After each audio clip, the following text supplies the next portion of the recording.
जय राधा माधव का। ओम अज्ञानतिमिरन्धस्य ज्ञानाञ्जनो शलाकया शूरुर्मिलितं येन तस्मै श्रीगुरवे नमः। श्रीचैतन्यमनोभीष्टं स्थापितं येन भूतले स्वयं रूप कदा मह्यं ददाति शपदन्तिकम्।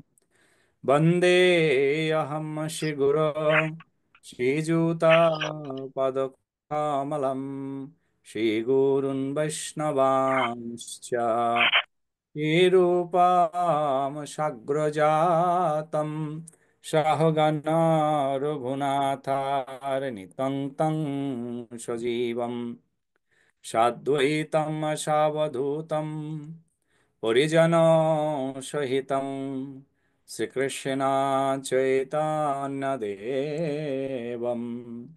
श्रीराधा कृष्णपादन् सहगणा ललिता श्रीविशाखान्वितंश्च नमोऽयं विष्णुपादाय कृष्णप्रेष्ठाय भूतले श्रीमते भक्तिवेदान्ता स्वामिनिति नामिने।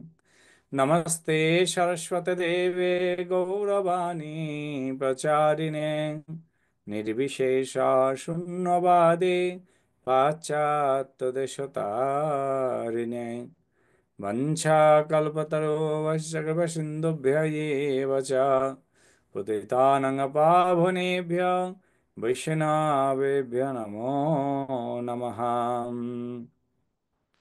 जय श्री कृष्ण चैतन्य प्रभु नित्यानंद श्री अद्वैत गदाधर शिवसादि श्री गौर भक्त वृंद।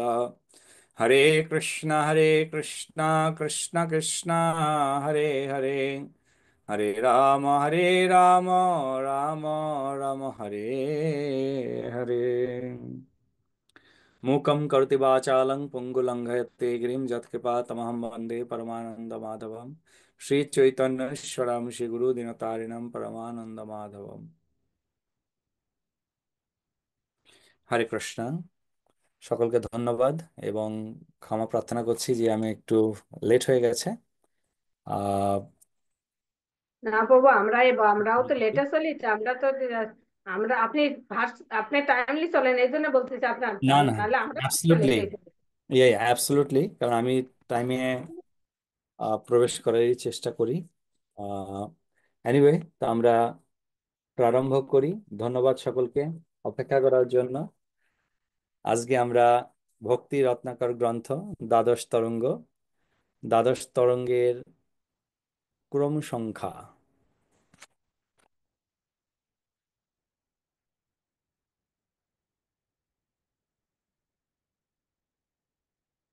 আমরা 2490 পড়েছিলাম এবং 2491 থেকে প্রারম্ভ করব। অদ্বৈত আচার্য প্রভু সপত্নীক চৈতন্য মহাপ্রভুর সেবা করছেন, সেটি আমরা পড়েছিলাম গত সপ্তাহে। তো আজকে আমরা সেখান থেকেই পাঠপূর্বক শ্রবণ করব।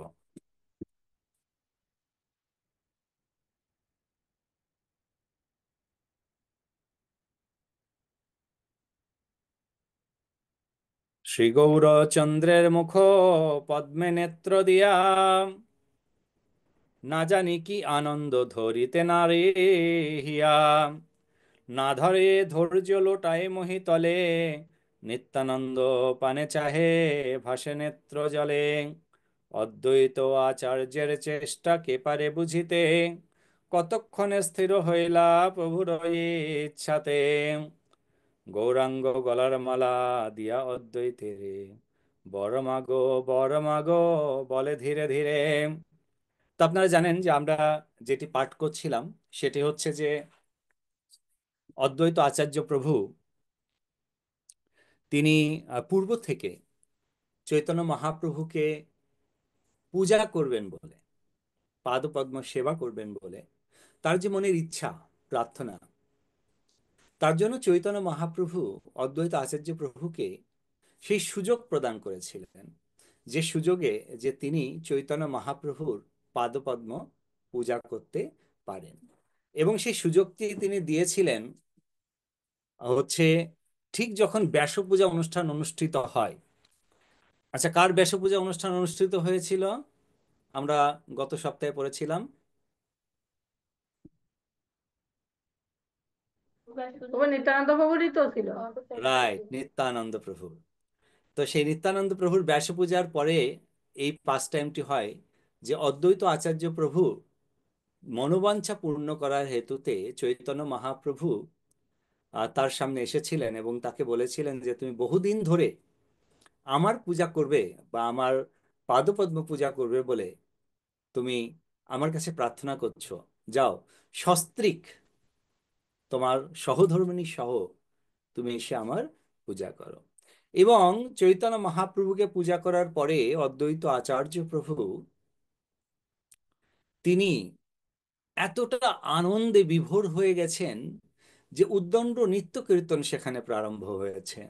এবং সেই নিত্য কীর্তনের পরে যখন চৈতন্য মহাপ্রভু তার গলের মালা অদ্বৈত আচার্য প্রভুর গলায় প্রদান করেন এবং প্রদান করে চৈতন্য মহাপ্রভু অদ্বৈত আচার্য প্রভুকে বলছেন যে আচার্য, তুমি বর প্রার্থনা করো, কি চাই তোমার? আজ আমি তোমার সমস্ত মনোবাঞ্ছা পূর্ণ করব।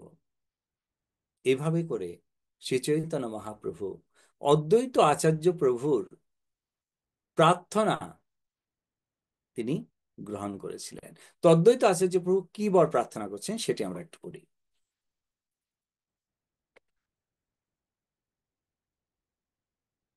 অদ্বৈত কহয়ে মোর সর্বসিদ্ধি হইল, জীবে কৃপা করো বলি এ বল নিলম। যত কথা হইল শ্রী অদ্বৈত বিশ্বম্ভরে, সেসব কথার মর্ম কে বুঝিতে পারে? সবে মহানন্দে মগ্ন হইলেন থাই, শুনি নিত্যানন্দ অদ্বৈতের প্রেম কথা। এই পথে গেলেন গৃহে প্রভু গৌরচন্দ্র, শ্রীবাস ভবনে রহিলেন নিত্যানন্দ। তো অদ্বৈত আচার্য প্রভু বলছেন যে আপনি আমাকে বর প্রদান করতে চাইছেন, আপনি তো অলরেডি আমাকে বর প্রদান করে দিয়েছেন। আচ্ছা, এখানে অদ্বৈত আচার্য প্রভু যে চৈতন্য মহাপ্রভুকে বলছেন যে আপনি তো অলরেডি আমাকে বর প্রদান করেছেন, আমার আর কি চাই? তো এক্ষেত্রে অদ্বৈত আচার্য প্রভু অ্যাকচুয়ালি কি বলতে চাইছেন চৈতন্য মহাপ্রভুকে? যে তিনি অলরেডি বর প্রাপ্ত হয়েছেন, তো কি বর প্রাপ্ত হয়েছেন অদ্বৈত আচার্য প্রভু চৈতন্য মহাপ্রভুর কাছ থেকে, যার জন্য তিনি বলছেন যে আপনি তো অলরেডি আমাকে বর প্রদান করেছেন, তা আমার আর কিছু প্রয়োজন নেই, কেননা আমাকে আপনি সিদ্ধি প্রদান করেছেন। তো অদ্বৈত আচার্য প্রভুকে কিভাবে সিদ্ধি প্রদান করলেন, কে বলবেন? কি মনে হয় আপনাদের?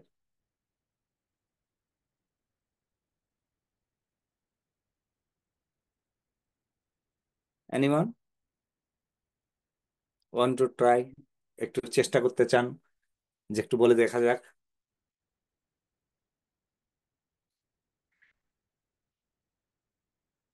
নো নো, কেউ নেই?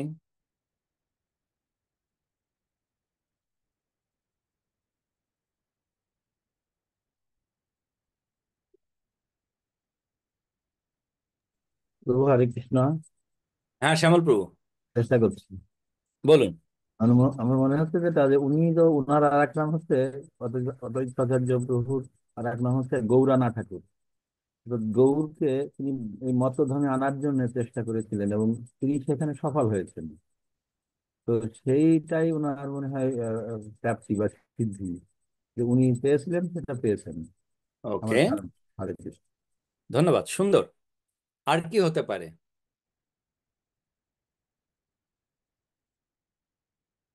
আমরা একটি পয়েন্ট শুনতে পেলাম গৌরানা ঠাকুর সম্বন্ধে। তো আরো কি হতে পারে সেটা যদি কারো থটে থাকে?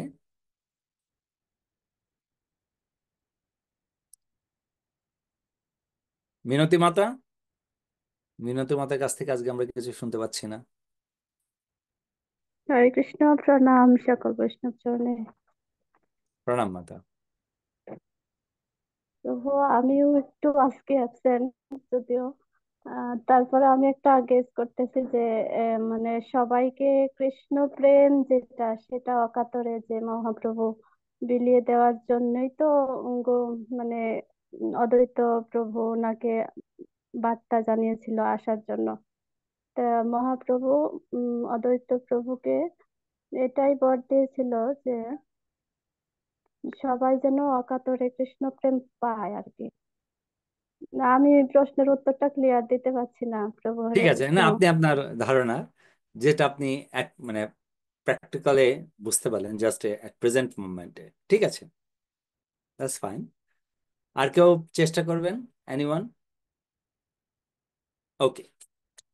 তো এখানে আমরা দেখতে পাই, পূর্বে আমরা আলোচনা করেছি যে যদিও অদ্বৈত আচার্য প্রভু শ্রী চৈতন্য মহাপ্রভুকে আবাহন করে এই মত্তলোকে নিয়ে এসেছেন, কিন্তু চৈতন্য মহাপ্রভু যখন এই মত্তলোকে আসেন, আসার পরে কিন্তু চৈতন্য মহাপ্রভু তার ভগবত্তাকে তিনি প্রকাশ করেননি, নাম্বার ওয়ান। নাম্বার টু, তিনি সাংখ্য দর্শন এবং ব্যাকরণ ভাষা আদি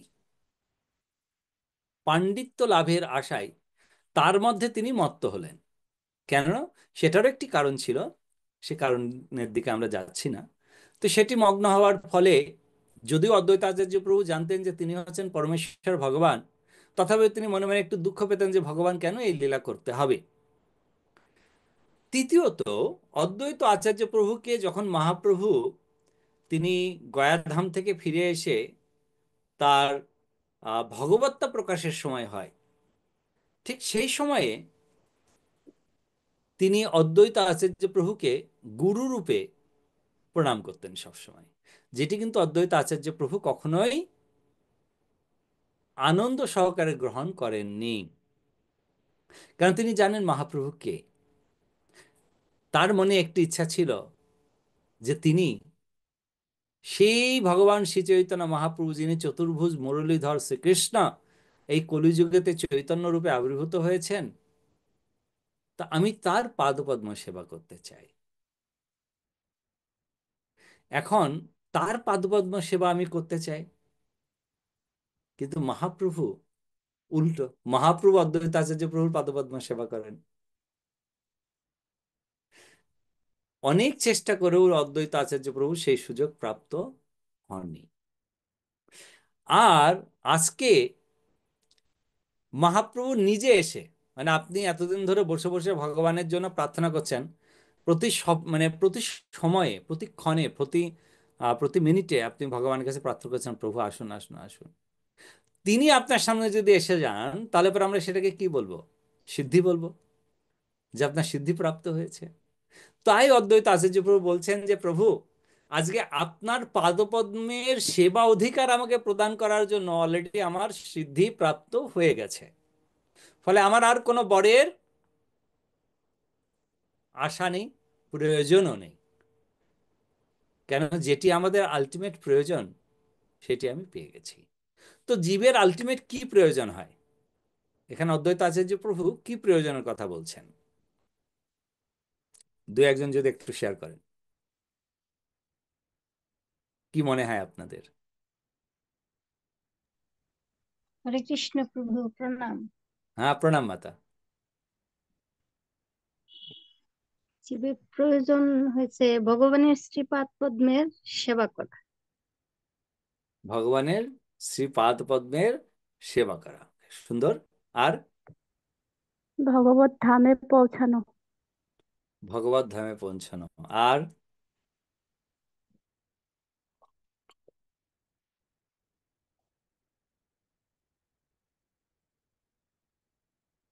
হরে আরো কৃষ্ণ একজন? প্রভু, প্রণাম।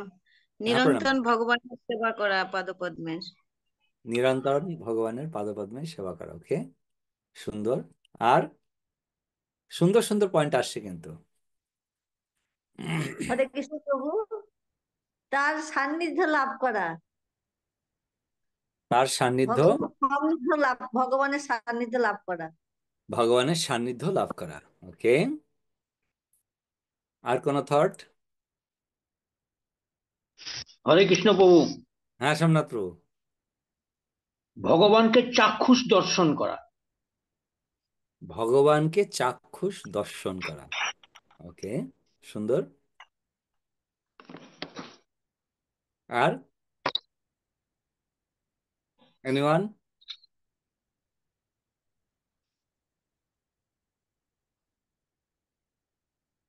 তো আপনারা খুব সুন্দরভাবে এই বেশ কয়েকটি, প্রণাম।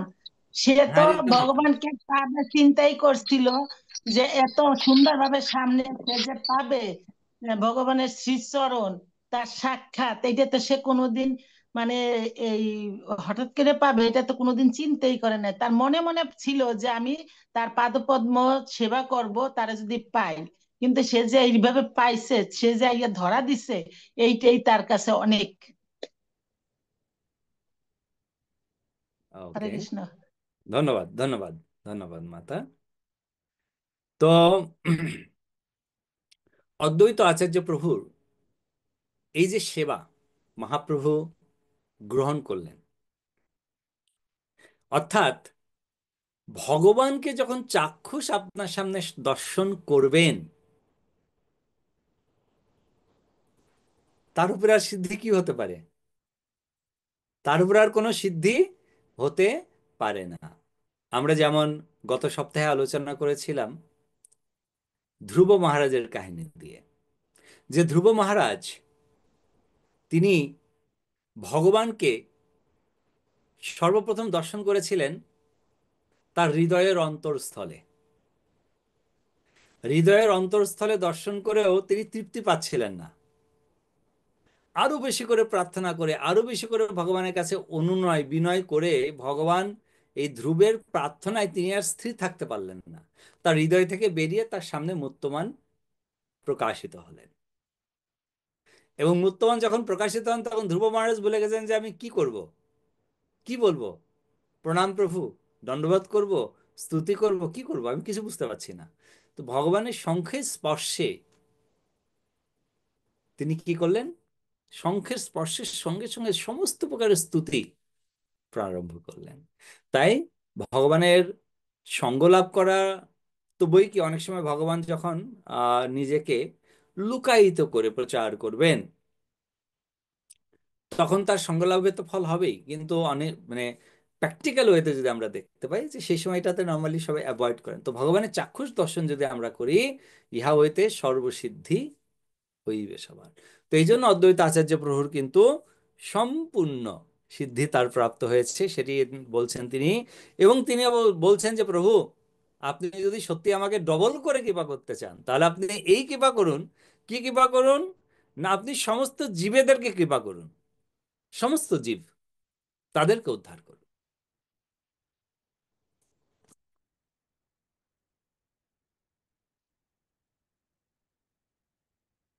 এই পথে গেলেন গৃহে প্রভু গৌরচন্দ্র, শিবাস ভবনে দক্ষিণ, শিবাস ভবনে রহিলেন নিত্যানন্দ, গোষ্ঠী সহ অদ্বৈত গেলেন নীলজালয়, এই দেখো অদ্বৈত আলয় শোভমান। তো এখানে এরপরে চৈতন্য মহাপ্রভু তিনি ফিরে গেলেন তার কুঠিয়াতে, এবং শ্রীমান নিত্যানন্দ প্রভু তিনি কি করলেন? তিনি চৈতন্য মহাপ্রভুর সঙ্গে যাত্রা শুরু করেছেন, হাঁটা শুরু করেছেন, কিন্তু মাঝখানেতে তিনি ডিটুর নিয়ে নিয়েছেন। তো নিত্যানন্দ প্রভু কোথায় গিয়ে তিনি থাকলেন? বিগিনিং এ কোথায় ছিলেন?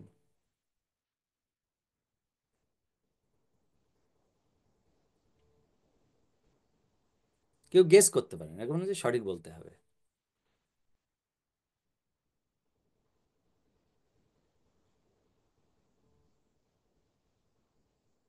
গেস করা যাচ্ছে না। ওকে, চৈতন্য মহাপ্রভু তো তিনি তার নিজের গৃহে প্রবেশ করলেন, স্বাভাবিক।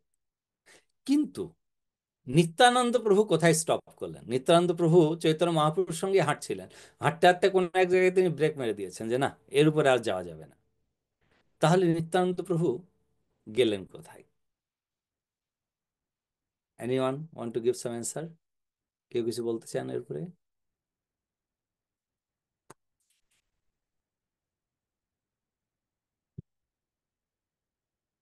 মিনতি মাতা, নিত্যান্তবাবু কোথায় গেলেন?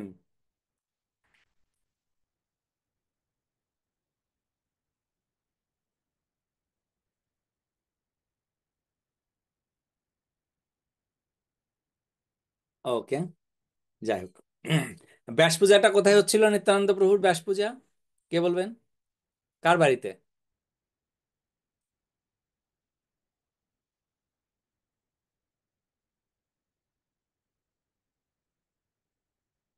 মুরারি গুপ্তের বাড়িতে নাকি প্রভু? হরেকৃষ্ণ প্রভু শ্রীবাস ঠাকুরের বাড়িতে। ও, শ্রীবাস শ্রীবাস ঠাকুরের ঠাকুরের বাড়ি। বাড়িতে, হ্যাঁ, শ্রীবাস ঠাকুরের বাড়িতে ব্যাস পূজা হচ্ছিল।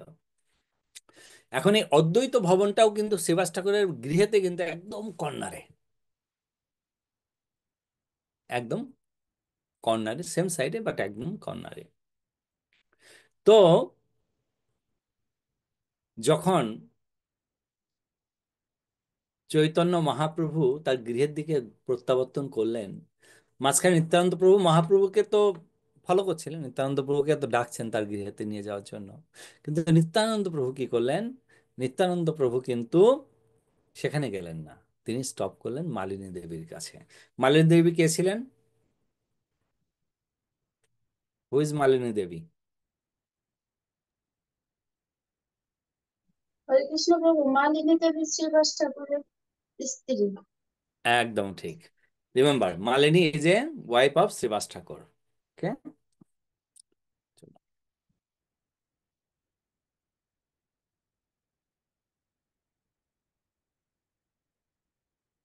গোষ্ঠী সহ অদ্বৈত গেলেন নিজালয়, এই দেখো অদ্বৈত আলয় শোভাময়, নিজ নিজ গৃহে ভক্ত গণ গেলা সুখে, কে বিলব কি দেখ, না না,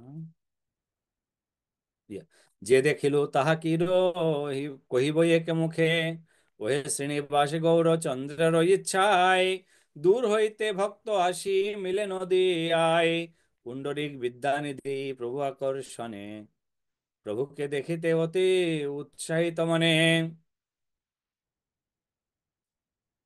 শ্রী চৈতন্য মহাপ্রভুর ইচ্ছাতে, শ্রী চৈতন্য মহাপ্রভুর মনোভাবে তিনি কি করলেন না, দূর দূর থেকে ভক্তরা এসে তার সঙ্গে সাক্ষাৎ হতে লাগলেন। কার সঙ্গে সাক্ষাৎ হতে লাগলেন? চৈতন্য মহাপুরুষ। হরে কৃষ্ণ। চৈতন্য মহাপ্রভুর সঙ্গে। ধন্যবাদ। এরপরে শ্রীবাস ঠাকুর, মুকুন্দা, সকলে তারা কিন্তু বলছেন যে দেখো, শুধুমাত্র আমাদের গ্রাম থেকে নয়, দূর দূরান্ত থেকে লোক সব এখানে এসেছেন মহাপ্রভুর কৃপা লাভ করার জন্য, এই হরিনাম মুভমেন্টে অংশগ্রহণ করার জন্য।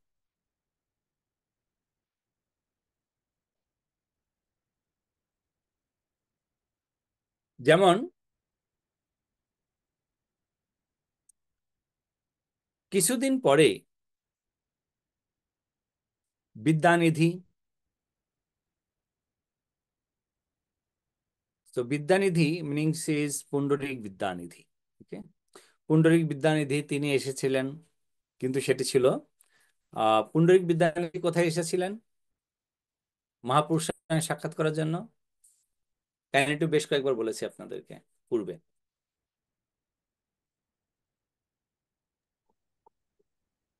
কারোর মনে পড়ে? নবদ্বীপে আসছিল। নবদ্বীপে এসেছিলেন, অ্যাবসলিউটলি, নবদ্বীপে এসেছিলেন। তিনি নবদ্বীপে এসেছিলেন। এই যে পুণ্ডরিক বিদ্যানিধি এ সম্বন্ধে বলছেন, পরম বৈষ্ণব দেহ কি বুঝিবে আনে, মুকুন্দ পাড়ায় মাত্র আর দ্বারা, মুকুন্দ বাসুদেব দত্ত মাত্র জানে, বাহ্যবৃত্তি তার জয়ছে কি করে সে কথা, রাজপুত্র প্রায় শয্যা করিবই সে থা। এখানে পুণ্ডরিক বিদ্যানিধির একটি লীলা বা একটি পাস টাইম কিন্তু বর্ণনা করা হচ্ছে। তো পুণ্ডরিক বিদ্যানিধির সম্বন্ধে তো আপনারা জানেনই, পূর্বে তো আপনারা শ্রবণ করেছেন, প্লাস আপনারা সেই স্থানেও অনেকে গিয়েছেন, ফলস্বরূপে সেই স্থান থেকেও আপনারা অনেক দেখেছেন পুণ্ডরিক বিদ্যানিধিকে। তো এইখানে যখন পুণ্ডরিক বিদ্যানিধি আসেন, তো তারা আলোচনা করছেন যে এই যে বৈষ্ণব, ইনি আহ এমনই একজন বৈষ্ণব যে ভগবানের খুবই প্রিয়, ভগবানের খুবই প্রিয়। তো এই পুণ্ডরিক বিদ্যানিধির যে কাহিনী, গদাধর পণ্ডিত গিয়েছিলেন তাকে দর্শন করানোর জন্য। তো কার মনে আছে এই কাহিনীটি? গদাধর পণ্ডিত এবং মুকুন্দ, তারা দুইজনই গিয়েছিলেন দর্শন করার জন্য পুণ্ডরিক বিদ্যানিধিকে। কি হয়েছিল এবং পরবর্তীতে কি হলো? এনিওয়ান?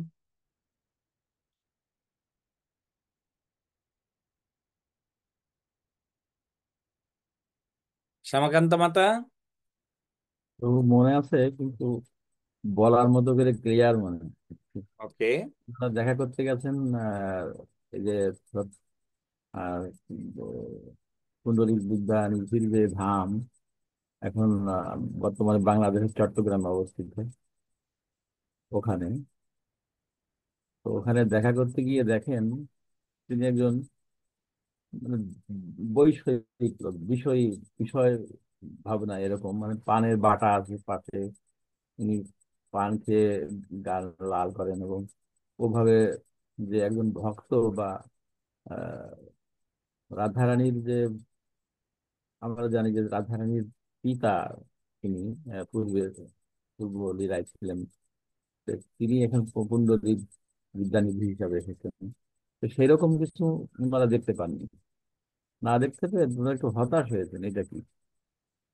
কিন্তু পরে তিনি মানে তিনি যে আহ ওইরকম উচ্চ মার্গেরই কেউ, সেটা বুঝিয়েছেন।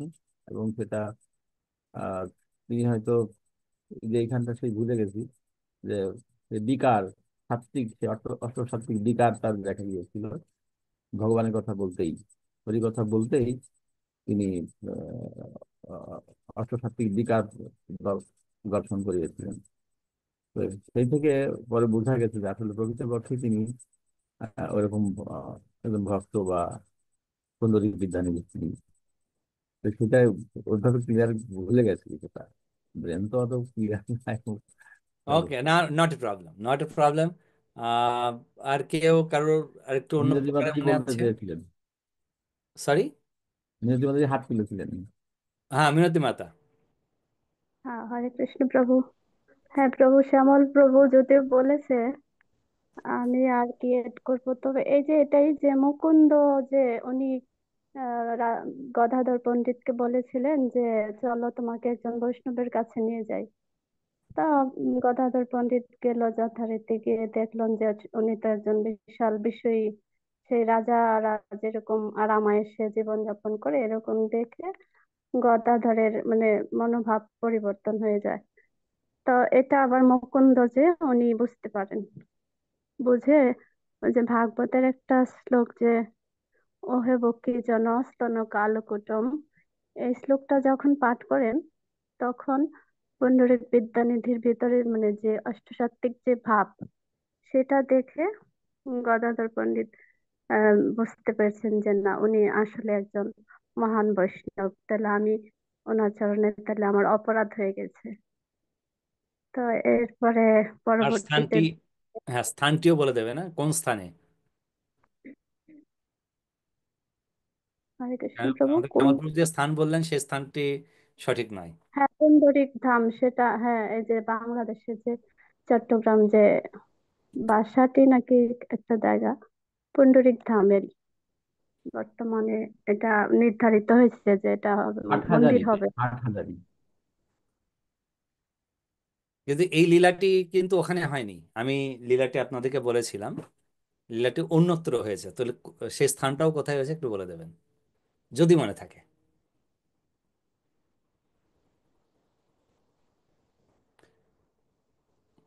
তো ওইটা কি নবদ্বীপে হয়েছিল? হরে কৃষ্ণ প্রভু, প্রণাম। ওকে, ধন্যবাদ আপনাদের দুজনকে, ধন্যবাদ। হ্যাঁ, এই লীলাটি নবদ্বীপে হয়েছিল, কেননা গদাধর পণ্ডিত তখন নবদ্বীপে থাকতেন এবং মুকুন্দ নবদ্বীপে না, মুকুন্দ থাকতেন কাটোয়াতে। কাটোয়ার ঠিক নয়, শ্রীখণ্ডে থাকতেন। তো কাটোয়ার সঙ্গে অ্যাকচুয়ালি শ্রীখণ্ডটি। তো শ্রীখণ্ড থেকে আসতেন, প্রায়ই এসে চৈতন্য মহাপ্রভুর সঙ্গে সাক্ষাৎ করতেন। তো যার ফলে যেহেতু কাটোয়া, শ্রীখণ্ড, নবদ্বীপ আহ, সবই কাছাকাছি আর কি, পায়ে হাঁটারই রাস্তা, একটু দূর হয়, কিন্তু ভেতর ভেতর দিয়ে অত বেশি দূর টুর হয় না। তো এই হচ্ছে পুণ্ডরিক বিদ্যানিধির পাস্ট টাইম। আপনারা যারা জানেন না তারা শুনলেন। তো এই পুণ্ডরিক বিদ্যানিধির কাহিনী সেটাই বলছেন এখানে গ্রন্থে, যে পুণ্ডরিক বিদ্যানিধির অদ্ভুত প্রেম বিকার, অদ্ভুত, আহ, যে সেই যে মুকুন্দ যিনি এসেছেন, আর পুণ্ডরিক বিদ্যানিধি পুরো রাজার মতো সেজে বসেছেন, সেখানে দাস দাসী ইত্যাদি ইত্যাদি নিয়ে তিনি বসে আছেন।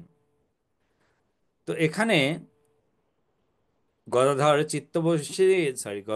চিত্ত বুঝি মুকুন্দ প্রকারে, বিদ্যানিধির অন্তর প্রকাশে পদ্ম ঘরে।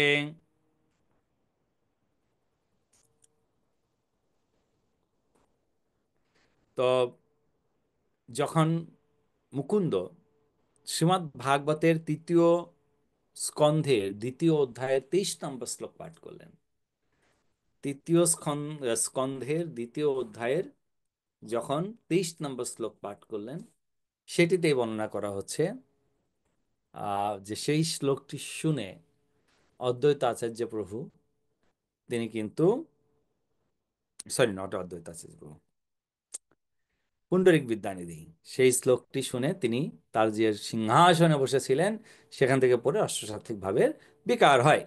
আর শ্লোকটি মাতাজি বলেছেন, তথাপি আমি আরেকবার বলে দিই।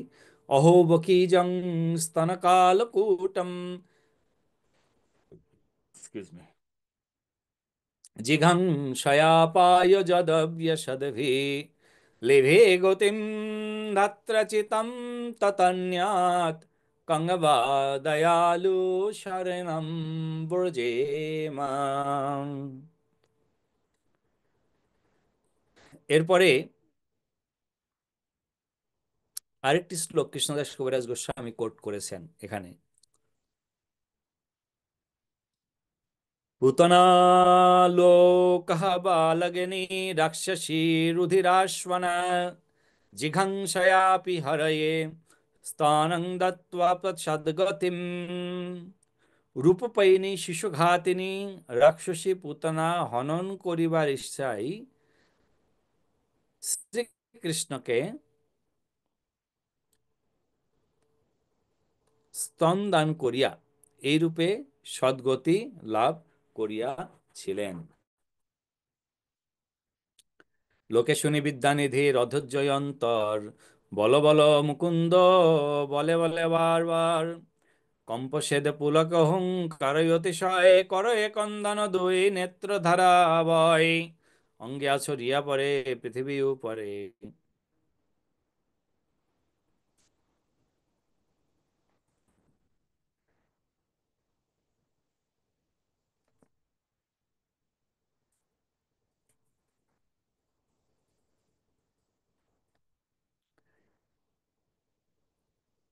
মুকুন্দের কহে মুই অপরাধ কইল, মুকুন্দের কহে, সরি, তুমি রক্ষা কইলা বলি কত প্রশংসিল, অপরাধ যাবে শিষ্য হইলেই হার, জানাইয়া প্রভুকে হইলা শিষ্য তার।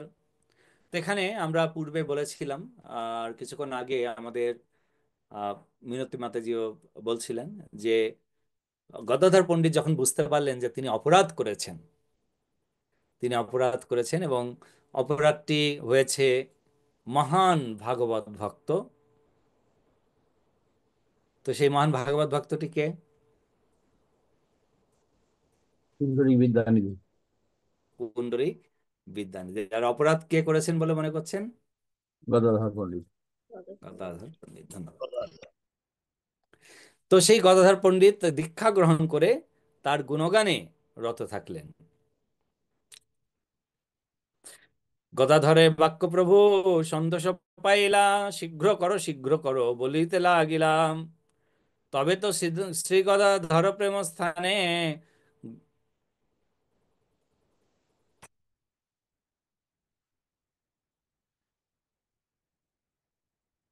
মন্ত্র দীক্ষা করিলেন সন্তোষ আপনে।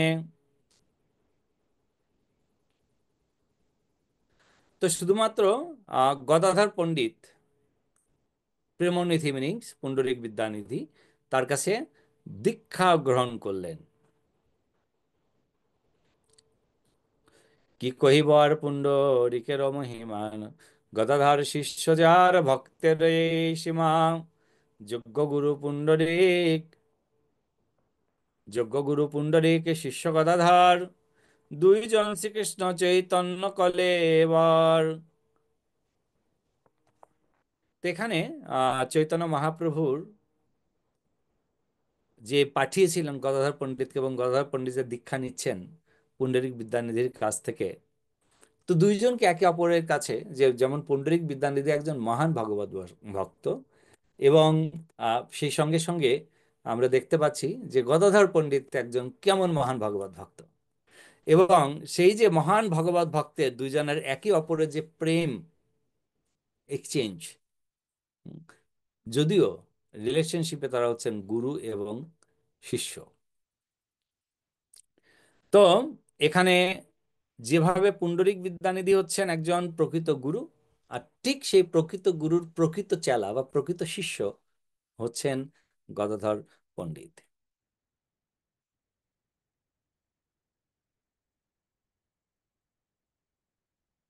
শ্রীবাসের পত্নী শ্রীমালিনী পতিব্রতা, নিত্যানন্দের সেবে সদা, জৈসে পুত্রে মাতা। তো শ্রীবাস ঠাকুর এবং শ্রীবাসের গৃহে, শ্রীবাসের গৃহে, কেননা মুকুন্দা আদি সমস্ত ভক্তগণের সহ তারা পুণ্ডরিক বিদ্যানিধির কাছে দীক্ষা গ্রহণ করলেন। দীক্ষা গ্রহণ করার পরে সমস্ত ভক্তগণ নিত্যানন্দ প্রভুর কৃপা প্রার্থনা করতে এসেছেন। তো নিত্যানন্দ প্রভু অপেক্ষা করছেন শ্রীবাস ঠাকুরের গৃহে একটি বাচ্চা রূপে, এবং শ্রীবাস ঠাকুরের পত্নী মালিনী দেবী, তিনি পুত্র স্নেহে নিত্যানন্দকে সবসময় সেবা করতেন।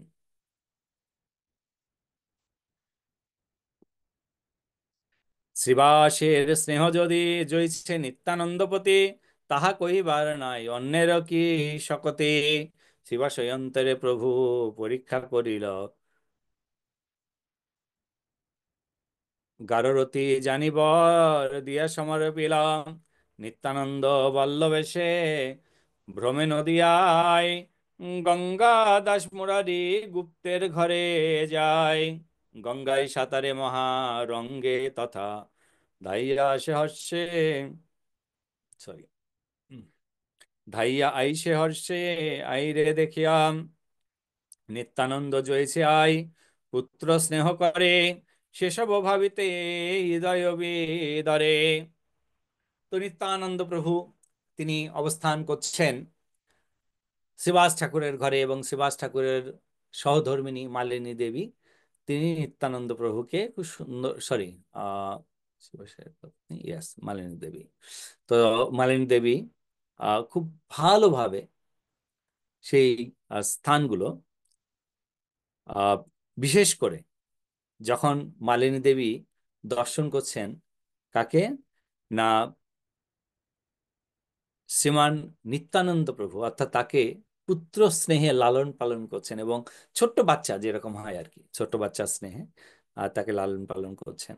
কখনো কখনো নিত্যানন্দের সঙ্গে তিনি লীলা করতেন, দৌড়ে যেতেন তাকে ধরার জন্য, নিত্যানন্দ প্রভু সেখান থেকে পালিয়ে যেতেন, মানে দূরে চলে যেতেন অ্যাকচুয়ালি। সেভাবে করে বিভিন্ন লীলা নিত্যানন্দ প্রভুর সঙ্গে শ্রীবাস ঠাকুরের গৃহে মালিনী দেবীর হতে লাগলো। এরপরে যখন এই স্থানে, এটি এখনো কিন্তু শ্রীনিবাস আচার্য, রামচন্দ্র কবিরাজ এনারা কিন্তু দর্শন করছেন, এবং এনাদেরকে গাইড করছেন একজন। কে গাইড করছেন এনাদেরকে? আমরা কার মুখ থেকে এই সমস্ত হরিকথা শ্রবণ করছি? ঈশান ঠাকুর প্রভু। ঈশান ঠাকুর। অ্যাবসলিউটলি রাইট, ঈশান ঠাকুর। তো ঈশান ঠাকুর কিন্তু এখনো তাদেরকে বলছেন যে এই স্থানে হয়েছিল এই কাহিনীটি, এবং এই স্থানেতে নিত্যানন্দ প্রভু মালিনী দেবীর সঙ্গে এই লীলা হয়েছে, কারণ তিনি সমস্ত কিছু উইটনেস ছিলেন।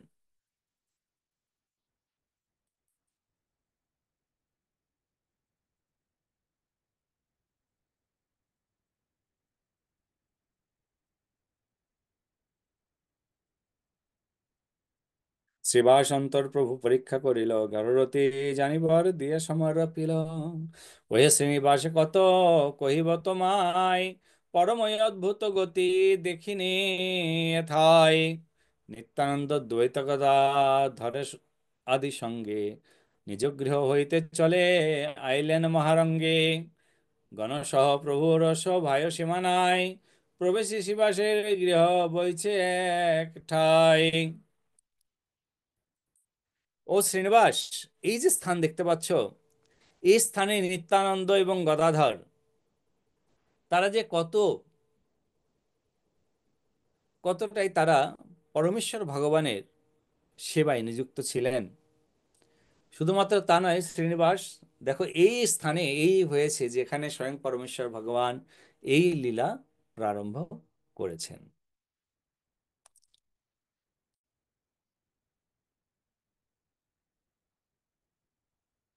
এবং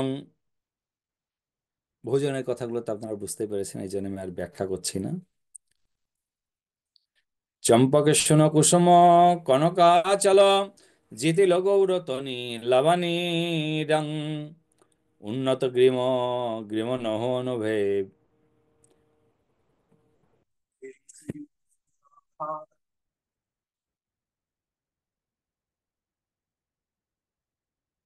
just a second. Hare Krishna দিদি, আমি ক্লাসে আছি।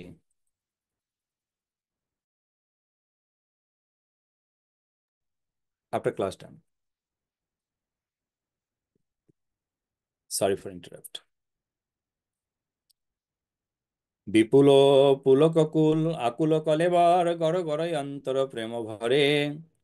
তো এটি অ্যাকচুয়ালি একটি গানের মাধ্যমে গ্রন্থকার প্রকাশিত করেছেন, যেটি গৌরী বলা হয়েছে, যে কিভাবে চৈতন্য মহাপ্রভু তিনি অদ্বৈত আচার্য শ্রীনিবাস আচার্যের গৃহে নিত্যানন্দ প্রভুর লীলার সঙ্গে যেভাবে করে আহ, তারা লীলাবিলাস করেছেন, সেই বিস্তারিতই অ্যাকচুয়ালি আমরা শ্রবণ করছিলাম। এবং ঠিক তারপরেই কিন্তু চৈতন্য মহাপ্রভু প্রারম্ভ করেন এই হরিনাম, যেটি শ্রীনিবাস আচার্যকে দেখাচ্ছেন যে এই স্থানে হরে কৃষ্ণ মহামন্ত্র জপ প্রারম্ভ হয়েছিল। শুধুমাত্র তাই নয়,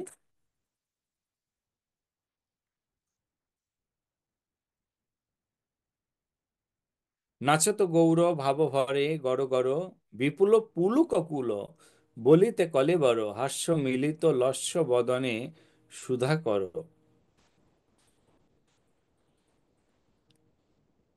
বয়স্যত নিরত আনিয়া রস ঝরো ঝরো। সো এটি হচ্ছে পূর্ণ প্রার্থনার মধ্যে চৈতন্য মহাপ্রভু নিত্যানন্দ প্রভুর লীলা হচ্ছে। তো সংকীর্তনেতে সমস্ত ভক্তরা উদ্দণ্ড নৃত্য কীর্তন করছেন, যেমন যেন তারা আলটিমেট রস প্রাপ্ত হয়েছেন, মানে মিষ্টতা, প্রকৃত যে মিষ্টতা সেটি তারা প্রাপ্ত হয়েছেন। সে প্রকৃত মিষ্টতা প্রাপ্ত হওয়ার জন্যই অ্যাকচুয়ালি শ্রীবাস ঠাকুরের গৃহে এই হরিনাম সংকীর্তন মহাপ্রভু প্রারম্ভ করেন।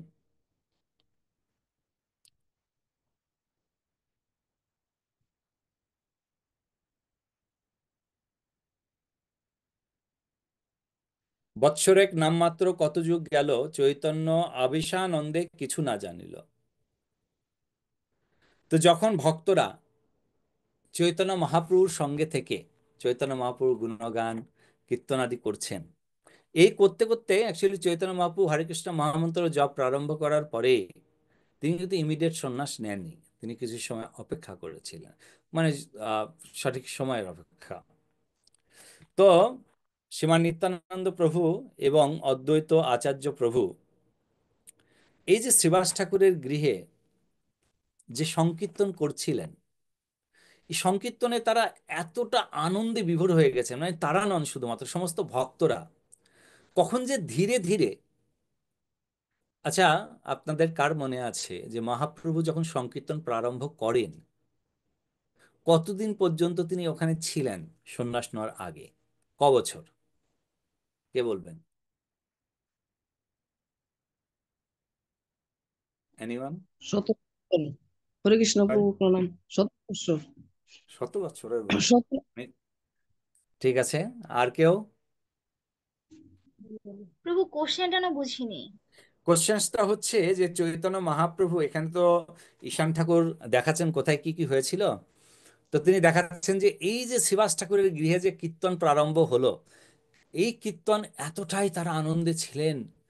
তো এক সময়ে এই কীর্তন আনন্দ লাভ করার জন্য তো মাঝে মাঝে বিভিন্ন ভক্তগণ তারা কি করতেন, বিভিন্ন ভোগ সামগ্রী বা দ্রব্য সামগ্রী তারা নিয়ে আসতেন।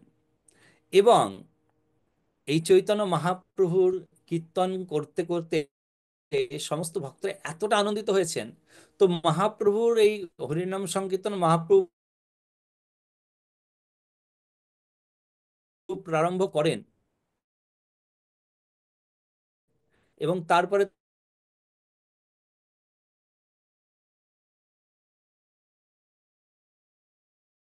তিনি সন্ন্যাস নিয়ে 40 একসঙ্গে করেছেন।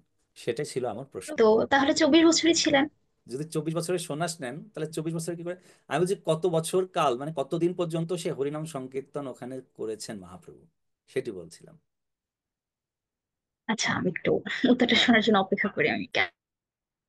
ওকে, সো আমরা দু একটি উত্তরের অপেক্ষায় থাকবো। 5 বছর ছিল মনে হয়। 5 বছর, ওকে। দেখতে। একদম পুরো কিন্তু স্টেপ বাই স্টেপ আছে, এর আগে আমি বলেছি, তো সেটা জাস্ট হ্যাঁ একটু হ্যাঁ, বলেছি। স্মরণ করলেই হবে। 16 হরে কৃষ্ণ থেকে বাবু 7 মনে বছর। নাই ও মনে নাই, আপনি একটু কয়ে দেন। ওকে, ঠিক আছে, দেখা 7 যাক, বছর। একজন হয়তো মনে থাকতে পারে। হ্যাঁ বলুন। 7 বছর। 7 বছর, ওকে। 17 থেকে 24 পর্যন্ত 7। ওকে, তারপরে আর কেউ? হ্যাঁ বলুন, মাতাজি কেউ একজন হাত তুলছেন। প্রভু 11 বছর। 11 বছর, ওকে। মিনতি মাতা 11 বছর, ওকে। আর আর কে বলবেন? হ্যাঁ মাতাজি, আপনি আনমিউট করে নেন, আনমিউট করে বলুন।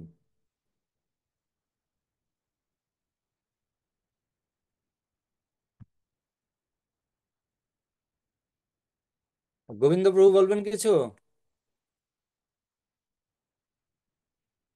হরে কৃষ্ণ নম প্রণাম। না প্রভু, আমি একটু দোকানে ব্যস্ত আছি। ও আচ্ছা আচ্ছা, ঠিক আছে। কনা মাতাজি, কি মনে হয়?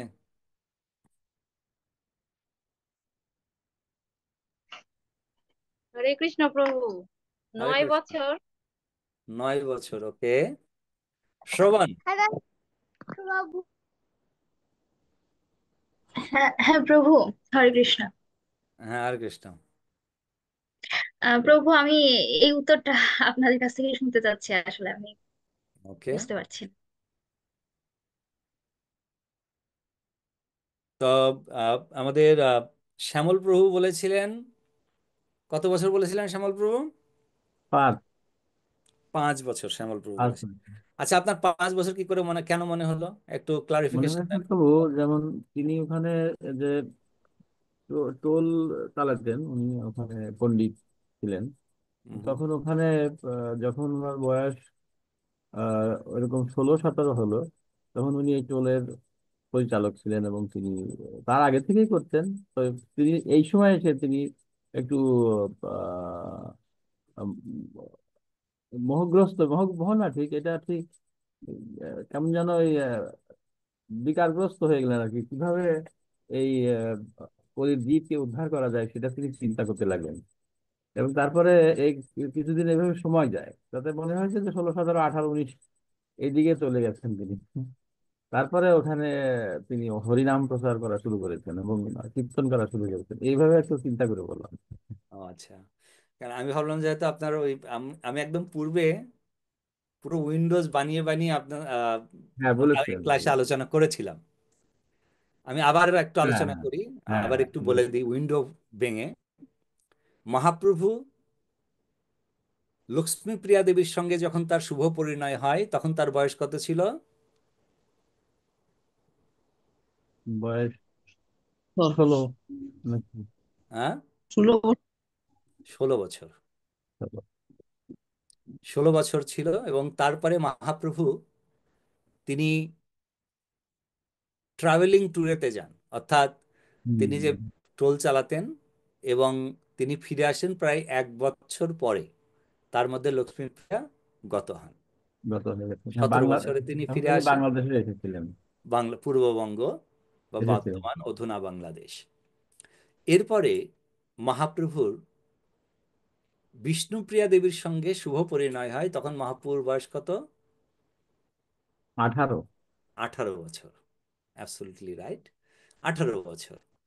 এবং এই 18 বছর বিবাহের, বিষ্ণুপ্রিয়ার সঙ্গে বিবাহের পরে তিনি যান হচ্ছে পিতৃশ্রাদ্ধের আছিলাতে, তিনি গয়াতে প্রত্যাবর্তন করেন।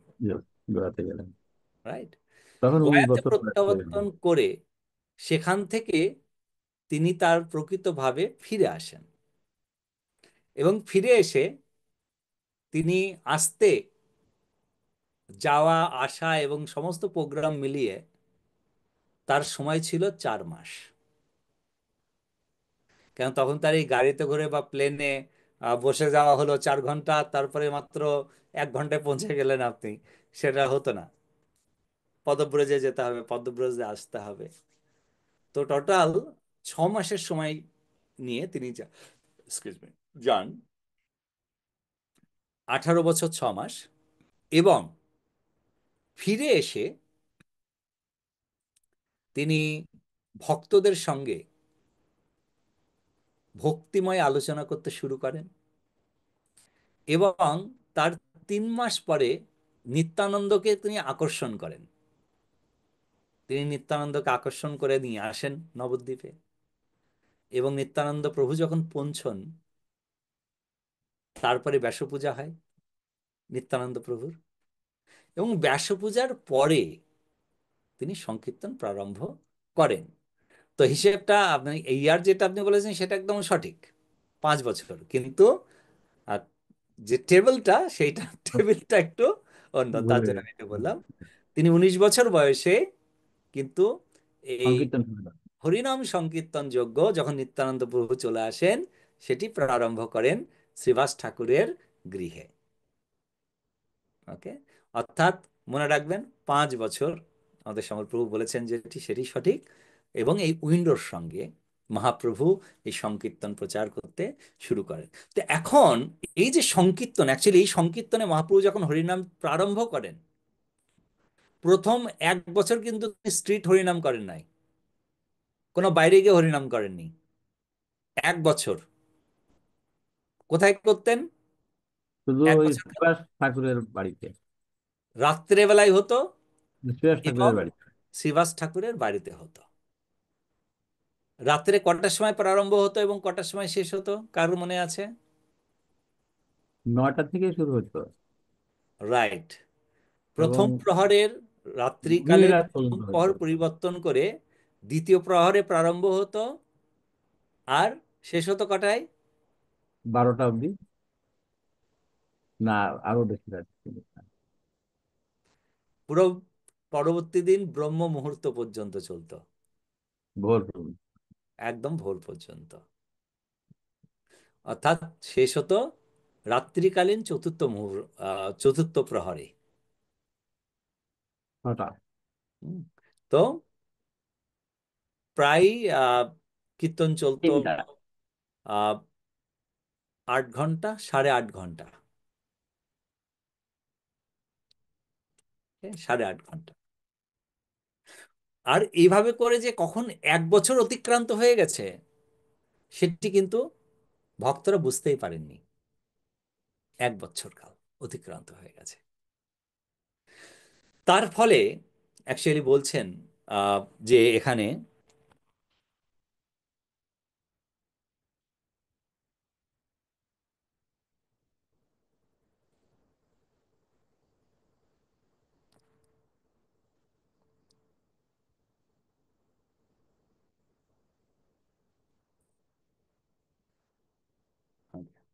ওহে শ্রীনিবাসে শিবাশয়ঙ্গনে যে নিত্য কীর্তন তা বর্ণিব কোন জনে, সমাইল যত লোক লেখা নাই তার, কহিতে কি অঙ্গন প্রভাব চমৎকার।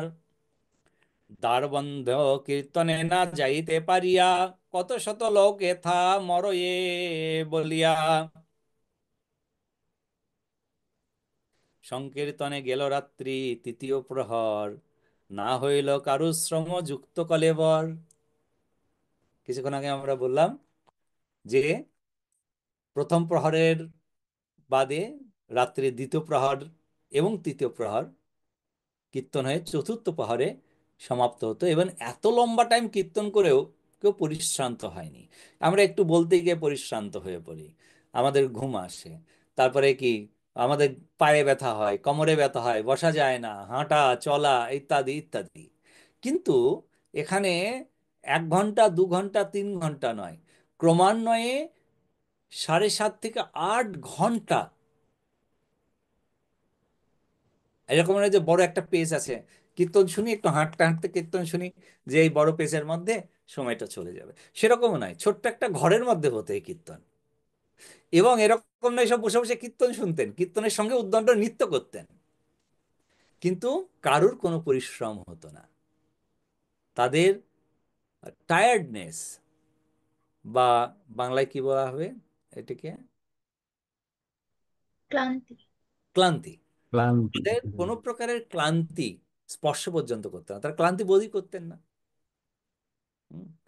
তো এইভাবে করে, কিন্তু ওই কীর্তনে, ওই যে 1 বছর কাল কীর্তনে প্রথমে, সেখানে কিন্তু সবার অধিকার ছিল না যাওয়ার, সেই কীর্তনে অংশগ্রহণ করার। সেখানে কিন্তু কোনো প্রকারের এই ধরনের কিছু ছিল না। কেন? কেননা আমরা বলি না, অত্যন্ত গোপনীয় জ্ঞান, সঠিক সময়ের জন্য অপেক্ষা। আগে নিজেদের মধ্যে এই হরিনামের প্রতি যে আসক্তি, সেটিকে বৃদ্ধি করলে, তাকে কণ্ঠহার করলে, তখনই গিয়ে আপনি অপরকে এই হরিনাম সম্বন্ধে বলতে পারবেন। ঠিক 1 বছর কাল হরিনামের মধ্যেই সেখানে উপস্থিত হন হরিদাস ঠাকুর, এবং এই হরিদাস ঠাকুরকে নিয়ে কিন্তু চৈতন্য মহাপ্রভুর আহ যে উপদেশ, মহাপ্রভু যে উপদেশ দিয়েছিলেন, সেই উপদেশ প্রত্যেকটি গ্রামে গ্রামে তিনি পৌঁছে দিয়েছেন, হরিদাস ঠাকুর এবং আরেকজন, সেজনকে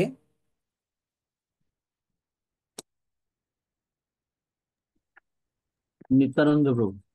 নিত্যানন্দ। নিত্যানন্দ প্রভু। শ্লোকটি কার মনে আছে? চৈতন্য চৈতামৃতের। হরে কৃষ্ণ প্রভু। বলুন। শোনো শোনো নিত্যানন্দ, নিত্যানন্দ শোনো হরিদাস, হরিদাস সর্বত্র আমার রক্ষা করো প্রকাশ। প্রকাশ। ওকে, দেন তারপরে ঘরে ঘরে গিয়ে করো এই ভিক্ষা, কহ কৃষ্ণ, নাকি বল কৃষ্ণ, করো কৃষ্ণ, বল ভজ কৃষ্ণ, ভজ কৃষ্ণ, বলো হর কৃষ্ণ। ভজ কৃষ্ণ, ঠিক। লহ কৃষ্ণ, কর কৃষ্ণ। ধন্যবাদ। তো এইভাবে করে 1 বছর কাল অতিক্রান্ত হওয়ার পরে কিন্তু এই কীর্তনটি বাইরে প্রারম্ভ হয়। এখানে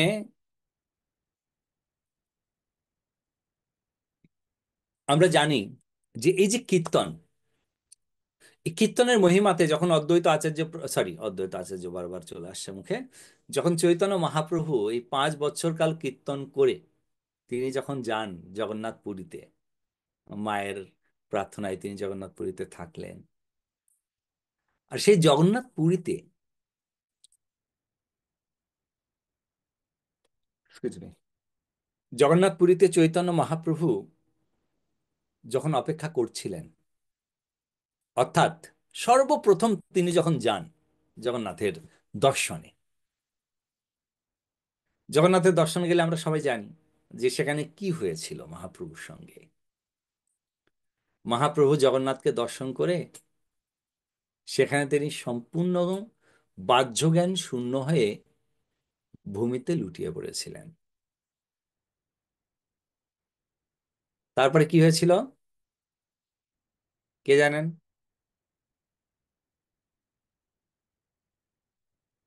শ্যামাকান্ত মাতা,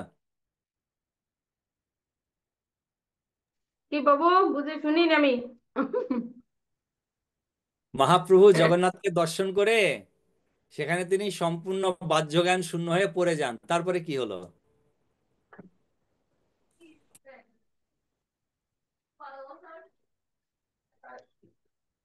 মনে করে নে বাবু। ওকে, ঠিক আছে, আপনি মনে করুন। আর এর মধ্যে যদি কারোর মনে চলে আসে তারপরে একটু শেয়ার করবেন। হরে কৃষ্ণ। আচ্ছা, হ্যাঁ, মিনতি মাতাজির মনে চলে এসেছে, বলুন। যে সার্বভৌম প্রভু, মানে সার্বভৌম প্রভু মহাপ্রভুকে নিয়ে ওনার ঘরে নিয়ে গিয়েছিল, এই লীলাটা কি? অ্যাবসলিউটলি, হ্যাঁ বাবু। এই লীলাটাই বলছিলাম যে মহাপ্রভু যখন সেখানে ভগবানের সামনে অজ্ঞান হয়ে পড়ে যায়, পান্ডাগুলো বলল যে কোথার থেকে এলো রে ভাই। পান্ডারা তাকে মারতে উদ্যত হয়েছিল অ্যাকচুয়ালি, কিন্তু সার্বভৌম ভট্টাচার্য পান্ডাদেরকে শান্ত করে তিনি মহাপ্রভুকে তার গৃহে নিয়ে যান। আচ্ছা, যখন সার্বভৌম ভট্টাচার্য মহাপ্রভুকে গৃহে নিয়ে যান, তখন কি সার্বভৌম ভক্ত ছিলেন না কি ছিলেন? তিনি কোন দর্শনে পারদর্শী ছিলেন? মায়াবাদী। মায়াবী শঙ্করাচার্যের দর্শন। মায়াবাদী শঙ্করাচার্যের কোন ভাষ্যে? শঙ্করাচার্যের তো অনেকগুলো ভাষ্য আছে। মায়াবাদী ভাষ্য নাকি আর অন্য কোনো অনেক ভাষ্য? প্রকারের মায়াবাদী ভাষ্য আছে। ও আচ্ছা।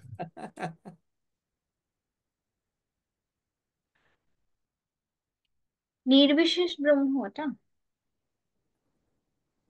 নির্বিশেষ ব্রহ্ম, তার এই নির্বিশেষ ব্রহ্মের একটা শব্দ আছে অ্যাকচুয়ালি, অদ-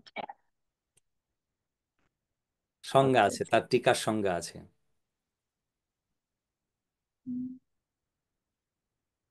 ঠিক আছে, যদি মনে আসে বলুন। অভেদ, অভেদাভেদ, না না না না, মানে ভেদ তো। আচ্ছা। ভেদা মানে অভেদাভেদ, বা আমরা যদি বলি যে অভেদাভেদ তত্ত্ব নয়, সেটা তো হলে পরে তো সংমিশ্রণ হয়ে গেল।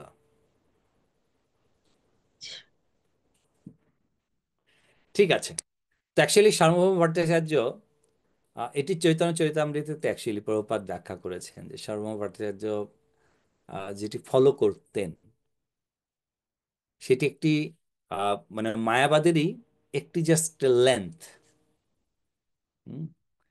তো সারার্থ মায়াবাদ, সারার্থ মায়াবাদ, সারার্থ মায়াবাদ আরো বেশি ডেঞ্জার। তো সার্বভৌম ভট্টাচার্য ছিলেন সেই সেই গ্রুপের লোক। এবং আপনারা জানেন যে যখন সার্বভৌম ভট্টাচার্য তাকে তার গৃহে নিয়ে যান, তার গৃহে নিয়ে গিয়েছিলেন একটা কারণে, কেননা এই সারার্থ টিকাতে মায়াবাদের শঙ্করাচার্যের ভাষ্যের সারার্থ টিকাতে তারা প্রত্যেককে অ্যাকচুয়ালি কি বলে স্বীকার করে যে এনারা হচ্ছেন ভগবানের প্রতিনিধি স্বরূপ। তার জন্য একে অপরকে দেখা হলে পরে তারা আহ, যে শব্দ ব্যবহার করেন সেটি হচ্ছে ওং নমো নারায়ণ। ওং ব্যবহার করেন না, নমো নারায়ণ, অর্থাৎ তুমি নারায়ণ, আমিও নারায়ণ, কিন্তু আমরা দুইজনেই ভুলে গেছি যে আমাদের পজিশন হচ্ছে নারায়ণ। তো যাই হোক, অদ্বৈত আচার্য, সরি, সার্বভৌম ভট্টাচার্য যখন আহ, চৈতন্য মহাপ্রভুকে, সার্বভৌম ভট্টাচার্য যখন চৈতন্য মহাপ্রভুকে তার গৃহে নিয়ে এলেন এবং নিয়ে এসে তিনি 2-3 দিন ধরে তাকে শুশ্রূষা করলেন, তারপরে তার চেতনা ফিরে আসে। তো সেই সময় গোপীনাথ আচার্য, আচ্ছা গোপীনাথ আচার্য কে ছিলেন কার মনে আছে?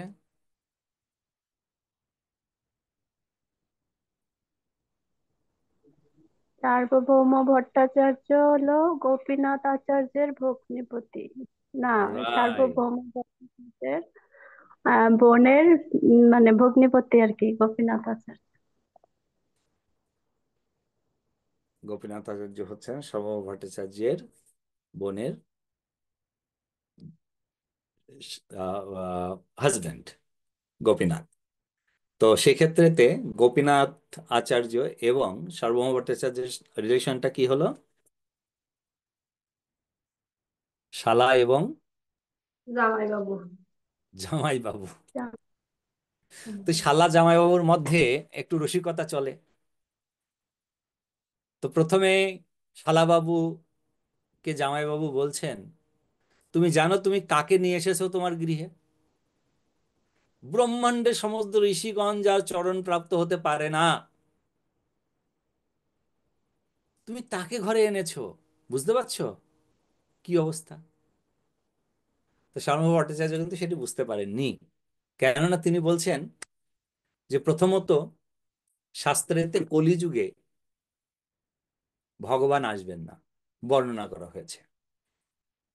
এক। দুই,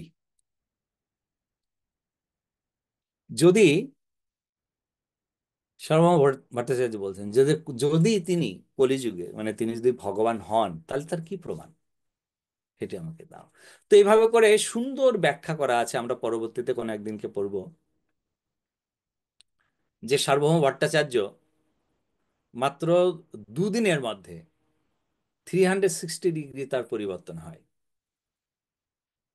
এবং সেই আহ সেই যে